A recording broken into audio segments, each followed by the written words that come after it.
Welcome one more day to Life en Armonía. As you saw in the introduction, I presented a woodpecker. It's the first time I was able to catch him. I had heard that bird for many days and for several years, but I was never able to film it.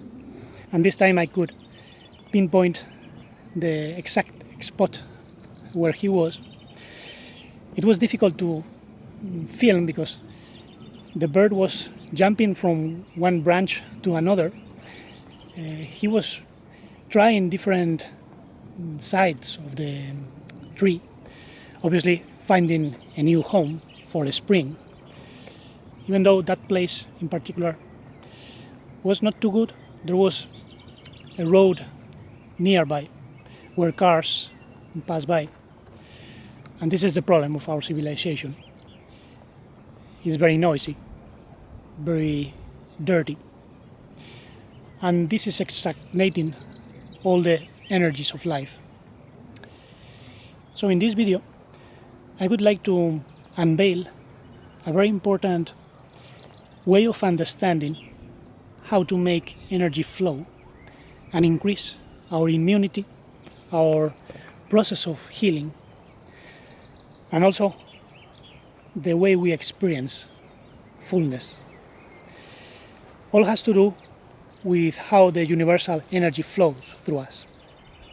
Actually, yesterday I was recording the Spanish version of this video, and I explained this in detail, so I will make a summary with that text that I get from the transcription, and I will publish it in English, so you have a more detailed explanation in the blog, the musicofwisdom.blogspot.com, also known as the Song of Reality.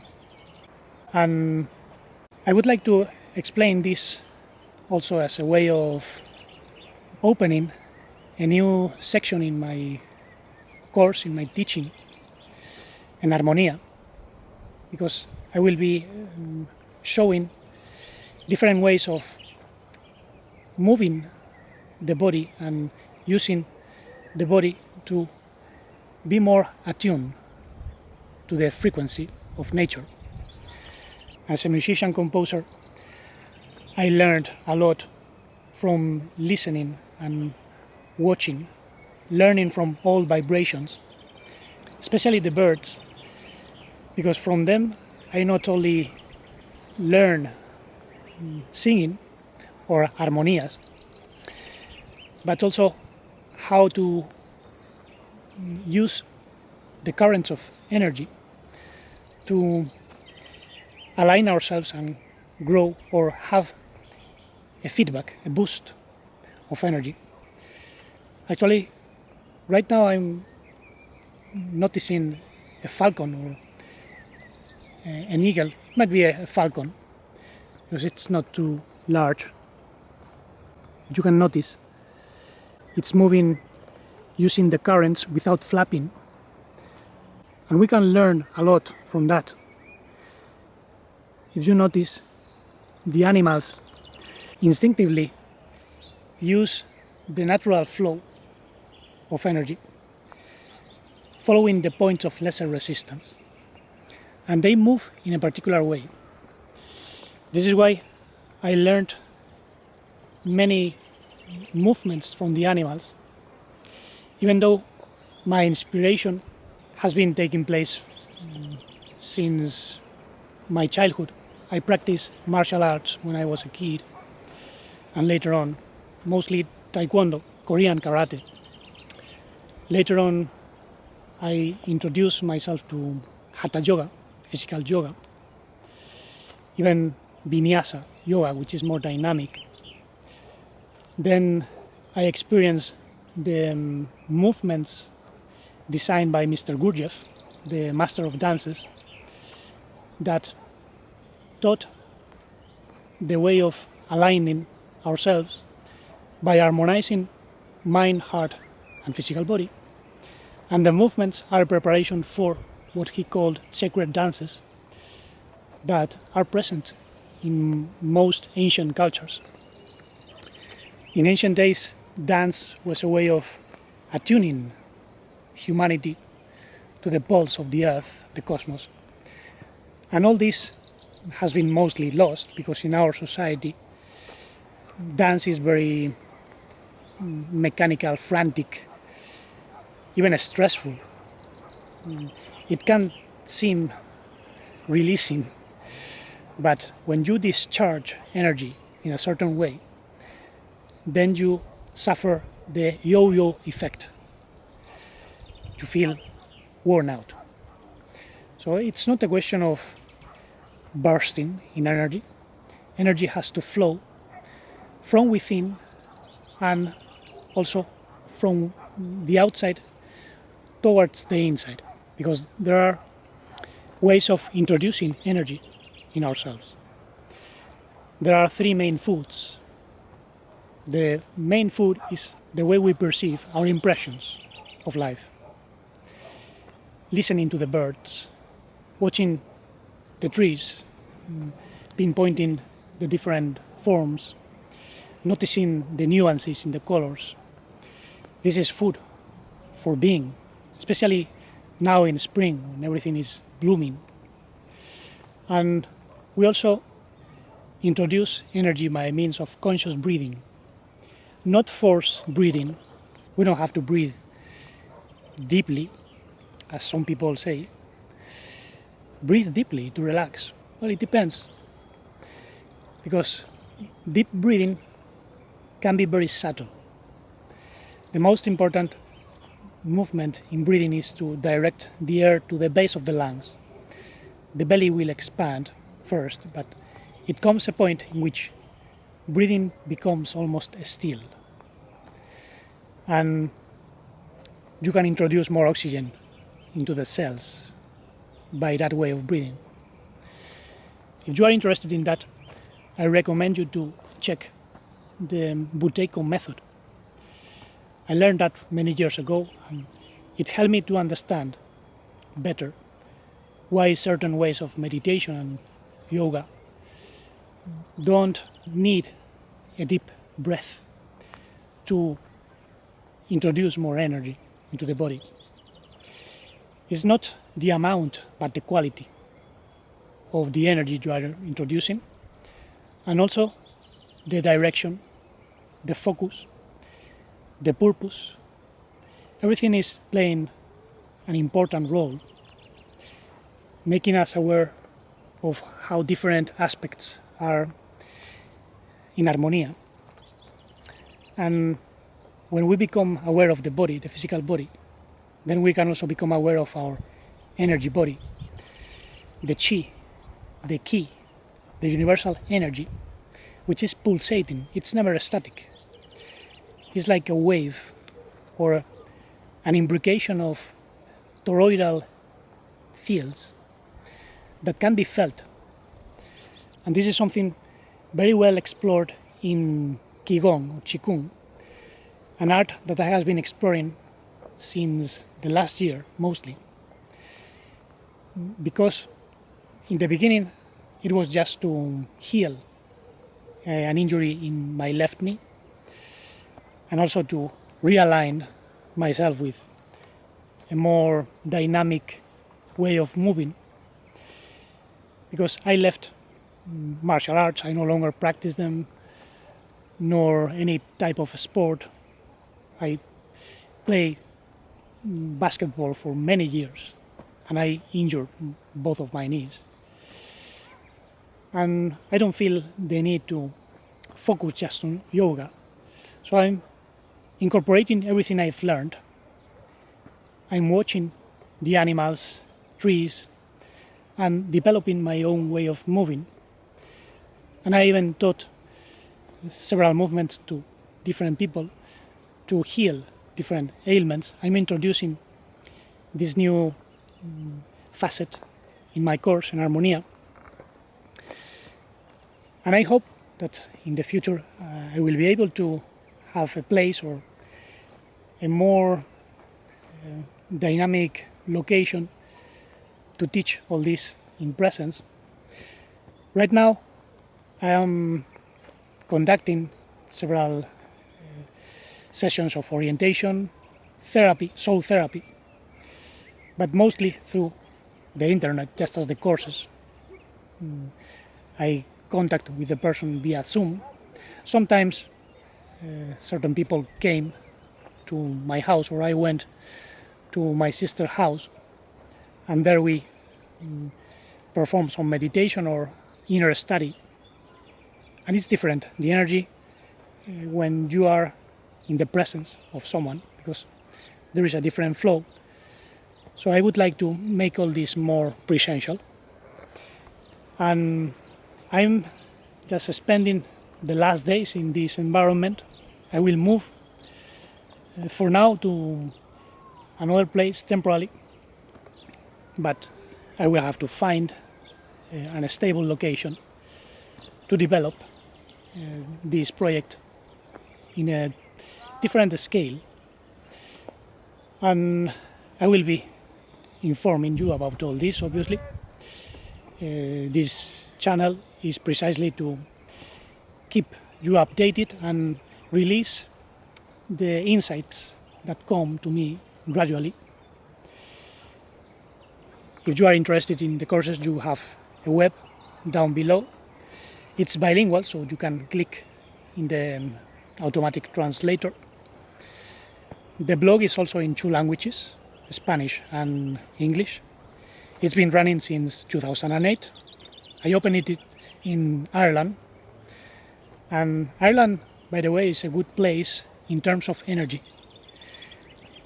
Maybe it's because the island in itself is gathering some energy from the ocean and the chthonic powers in that region. But I felt differently in that place, and I've been to many other places, apart from Spain, obviously. I've been to Portugal, France, I've been to Finland, England, and none of them felt like Ireland. England seems close. The colors of the vegetation there are extraordinary, especially in Ireland. the nuances of green are food for the soul. The weather can be wild, obviously, especially in autumn and winter. But there is a balance or combination if you are able to be in contact with nature and don't get depressed with so much water. I like water. Wind is something I am still integrating. Sometimes it can be bothering if I am filming or recording, because it interferes with the sound, obviously. But we can learn a lot from all the elements.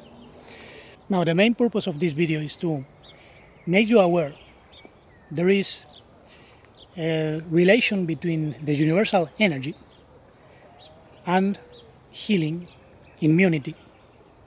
Actually, this is known in different traditions in the East and West. In the East, there has been a deep exploration in certain arts that move the so-called chi or ki, the universal energy. In the Middle East, that energy was called Shekinah, especially in the Hebrew tradition. It contains chi or ki, Shekinah, because the ki part is half yud. Half indicates potential.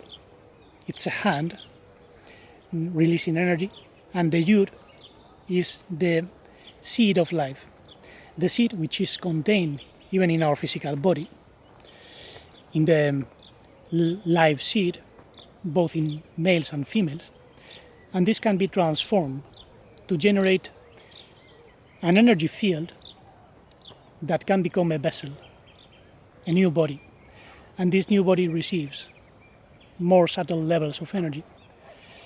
Now, when that energy vessel is unclean or distorted, then this affects the physical body.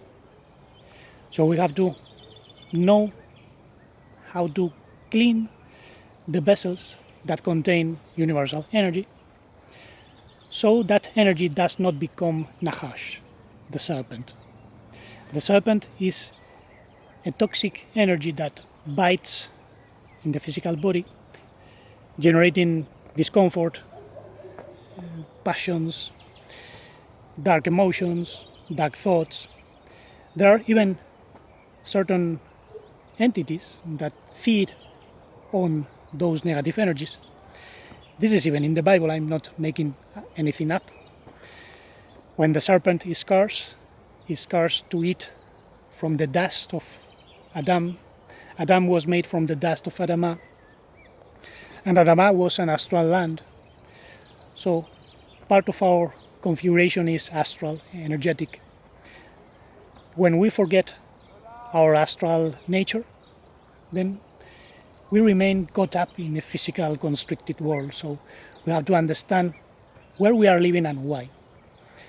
In the blog I give more details, but this has to do with the famous Ouroboros. It took me many years to understand what that symbol means, and I admit Mr. Gurdjieff helped me to understand deeper, because he spoke about how in the beginning the universe worked with a law of 7 that follow the steps in a linear fashion. So energy moved straightforwardly, but then the effect of time began to deteriorate or devitalize certain aspects of the universe. So God was obliged to modify that law and curl it by extending and decreasing the vibrations in certain areas. And this is why the law of the octaves, or the law of 7, is now twisting unless we introduce an additional force in several intervals, so the process can be developed. And eventually, after studying that view for many years, I realized that is exactly expressed in the symbol of the Ouroboros, the serpent or dragon that bites its own tail. There are myths about the serpent that ate the solar boat, as in Egypt. So certain architects had to perform an art to keep that serpent from becoming evil or destructive. So I concluded that the Ouroboros was the way the feminine aspect of the universe neutralized the effect of the serpent, which is the energy that bites without control. The serpent is the void, the desire without a greater purpose, selfish desire without true awareness of love, compassion, respect for life. And obviously, there is a great responsibility in handling universal energy.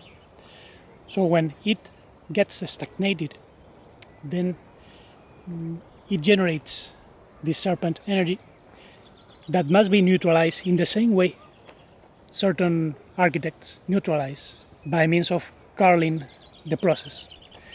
So we can say that the Ouroboros was the way to neutralize the effect of time and keep toxic energies away from the holy source and the realms of the absolute.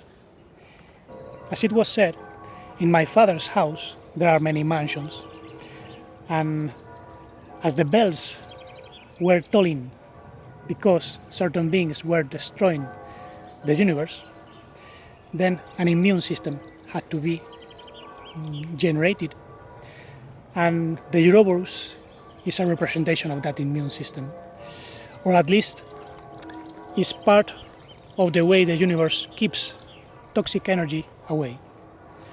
So we have to recycle our energy by means of making the universal energy flow through our mind, heart, and body, expanding the fields, the soul, the spirit, so we can really become invincible.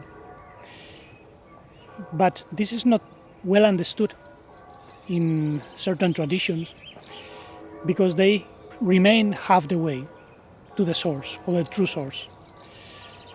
You can even see Shaolin masters that fall back again into violent expressions or use Qigong for exhibitionistic purposes, without realizing that the true connection with the universal energy has nothing to do with bragging about your abilities.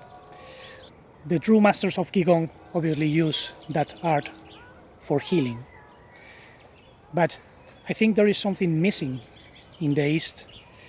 The West has some energy or activity that can be combined obviously with the East. And I think the Earth can be regarded as two hemispheres or brain hemispheres. The East and the West are like the right and left hemisphere of the brain, intuitive and rational, logical. And right in the middle we have the Middle East, where Master Ishu manifested. Not by chance. If you notice, different powers, especially political powers, have tried to be in control of that area. Hence the conflict between Israel, Palestine, or even in other areas. In Armenia, there was a massacre over 100 years ago. In Turkey, there were many conflicts.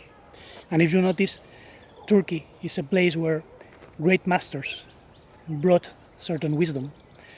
Heraclitus, Parmenides, the Sufis, of course, from the line of Rumi. So, where you find a great combination of wisdoms from the East and the West, there is also a great amount of darkness. I think there is a struggle. Something is trying to keep humanity away from the true light. But once you know the truth, then you have the responsibility to show it, to share it with love, with compassion, with openness. Not for commercial reasons, nor to brag about, not to prove how many things you know.